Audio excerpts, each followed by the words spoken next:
കേൾക്കാനല്ലേ? അതെ, ഞാൻ വീട്ടിലോട്ട് വന്നിട്ട് ചേച്ചിയുടെയൊക്കെ കല്യാണം 49 വർഷമായി. ചേച്ചി വലതുകാലം വെച്ച് വന്നപ്പോ ഞാൻ 2 കാലം വെച്ച് ഇതിന്റെ ഇടയിൽ കൂടെ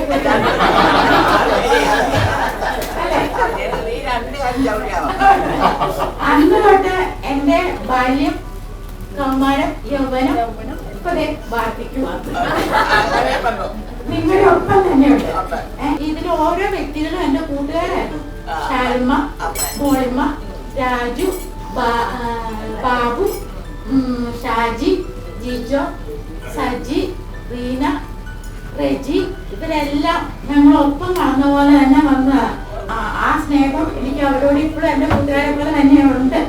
ഇപ്പോഴും അവരെന്റെ കൂട്ടുകാരെ. ഞാൻ ശാലിമ മോളിന്റെ എന്റെ നാട്ടുമാരെല്ലാം അവരുടെ കൂട്ടുകാരായിരുന്നു. പിന്നെ ഈ ഭാഗ്യം ആർക്കും കിട്ടിയിട്ടില്ല.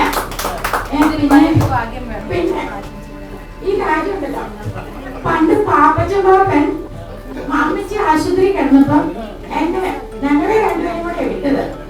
എന്നിട്ട് പാപ്പച്ചൻ ഒരു ഉപദേശം കൂടെ തന്നു. എന്നാന്നോ, 2 പേരും അരിമൊയിലും നോക്കി വായി നോക്കി അടക്കണ്ട. ഈ മാമച്ചൻ, ശാലിമ, മോളിമ, മാമച്ചനെ സൈക്കിളെ വരെ കേട്ടിട്ടുണ്ടോ?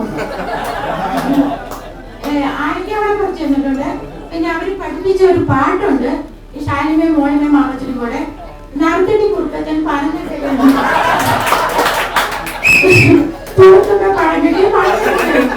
ആ പാട്ട് അന്ന് പൊട്ടി എന്റെ കൈ ഇപ്പോഴും പോയി.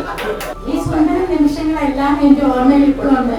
അതെന്റെ നല്ല ദിവസങ്ങളായിട്ടാണ് ഞാൻ കരുതുന്നത്, എന്റെ ബാല്യത്തില്. പിന്നെ എന്റെ ചേച്ചി, നിങ്ങളുടെ ആന്റി, ചേച്ചിക്ക് എനിക്ക് ഒത്തിരി പ്രചോദനങ്ങൾ തന്നിട്ടുണ്ട്, ജീവിക്കാനും മുന്നോട്ട് നീങ്ങാനും പാർപ്പനും. അവരെന്റെ ഈ ജീവിതത്തിൽ ഇന്ന് വരെ എന്നെ മുന്നോട്ട് നയിച്ചത് അവരാണ്. അപ്പം ചേച്ചിക്ക് ആ 3 ബൈബിൾ എഴുതിയിട്ട് എന്താ കൊടുക്കേണ്ടതെന്ന് ഞാൻ ആലോചിച്ചിരിക്കുമായിരുന്നു.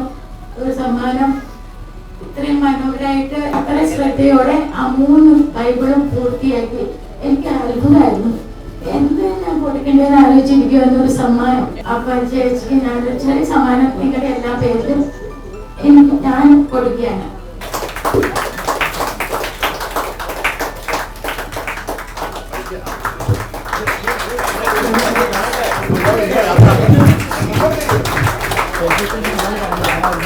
ഇത്തരത്തിലുള്ള ഓർമ്മ അല്ലെങ്കിൽ മെമ്മറി ഷെയറിംഗ് ആണ് നമുക്ക് ശരിക്കും ആവശ്യം.